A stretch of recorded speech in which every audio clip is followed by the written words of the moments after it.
Hello friends, मैं हूं कंचन और आज एक बार फिर मैं आपके लिए लाई हूं 5 इंग्लिश के ऐसे एक्सप्रेशंस जो आपकी रोज की बातचीत के लिए बहुत ही यूजफुल हैं।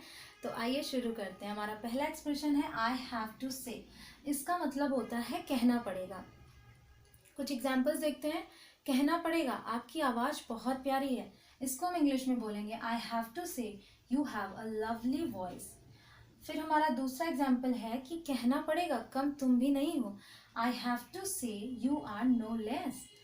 कुछ और एग्जाम्पल्स देख सकते हैं कि कहना पड़ेगा, तुम अपने काम में एक्सपर्ट हो। I have to say you are expert in your work. All right, हम अपना दूसरा एक्सप्रेशन देखते हैं जो है सूनर और लेटर। इसका मतलब होता है कभी न कभी, और इसका सबसे बड़ा एग्जाम्पल तो यही है कि कभी न कभी तुम्हें शादी करनी ही पड़ेगी। Sooner or later you have to marry. हमारा दूसरा एग्जाम्पल है कि कभी न कभी सच सामने आ ही जाएगा। Sooner or later the truth will be exposed. Sooner or later the truth will be exposed. हम चलते हैं अपने तीसरे एक्सप्रेशन की तरफ जो है गॉड विलिंग। इसका मतलब होता है भगवान ने चाहा तो। आप अक्सर ये बात बोलते हैं कि भगवान ने चाहा तो सब ठीक हो जाएगा। उसको इंग्लिश में बोलेंगे God willing everything will be all right. God willing everything will be all right. फिर अगर आपको कहना है कि भगवान ने चाहा तो आपका बेटा जल्दी ठीक हो जाएगा, God willing your son will get well soon. God willing your son will get well soon. हम बढ़ते हैं अपने चौथे एक्सप्रेशन की तरफ जो है कीप एन आई ऑन। इसका मतलब होता है किसी व्यक्ति या वस्तु पर नज़र रखना या ध्यान रखना। दोनों के सेंस में हम इसे यूज़ कर सकते हैं।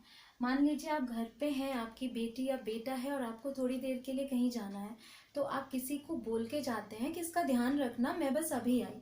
तो आप बोलेंगे इसे इंग्लिश में कि please keep an eye on her, I will be right back. Please keep an eye on her, I will be right back. फिर हमारा एग्जाम्पल है जैसे कि आप स्टेशन पे हैं, आपके साथ लगेज है, आपको वॉशरूम जाना है, तो आप अपने बाजू वाले से बोल के जाते हो कि क्या आप मेरे लगेज का, मेरे सामान का थोड़ा ध्यान रखेंगे, मुझे वॉशरूम जाना है। तो आप उसे इंग्लिश में बोलेंगे could you please keep an eye on my luggage, I have to go to the washroom.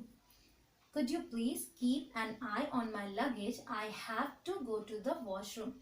All right, चलिए बढ़ते हैं हमारे पांचवे एक्सप्रेशन की तरफ जो है गिव समवन अ हैंड। इसका मतलब होता है किसी की मदद करना।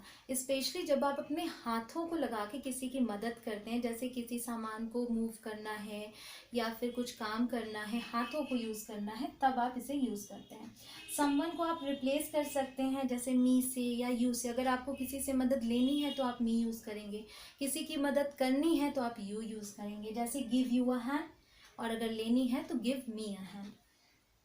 आइए एग्जाम्पल्स देखते हैं। जैसे कि आप अक्सर बोलते हो बिस्तर लगाना है, तो आपको किसी की मदद चाहिए होती है, तो आपको बोलना है कि क्या बिस्तर बनाने में या बिस्तर लगाने में मेरी मदद करोगे। तो आप उसे इंग्लिश में बोलेंगे can you give me a hand to make the bed.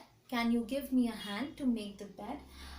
हमारा दूसरा एग्जाम्पल है कि जैसे आपको कोई टेबल मूव करनी है, कोई फर्नीचर मूव करना है, तो आपको किसी की मदद चाहिए, तो आप बोलोगे कि क्या आप इस टेबल को खिसकाने में मेरी मदद करोगे। उसे आप इंग्लिश में बोलेंगे could you please give me a hand to move this table. Could का यूज़ हम जब करते हैं तो हमारी बात और भी पोलाइट हो जाती है, मतलब विनम्र हो जाती है। तो जब भी आपको किसी से रिक्वेस्ट करना हो तो आप कैन की जगह कुड का यूज़ करें तो बेहतर होगा। आई होप कि ये एक्सप्रेशंस आपको पसंद आए होंगे, और अगर आप चाहते हैं कि ऐसी ही वीडियोस में आगे भी लेकर आती रहूं तो प्लीज़ मेरे वीडियो को लाइक करें और मेरे चैनल को सब्सक्राइब करना ना भूलें। मैं मिलूंगी आपसे अपनी अगली वीडियो में, तब तक के लिए keep practising, keep smiling. Bye for now.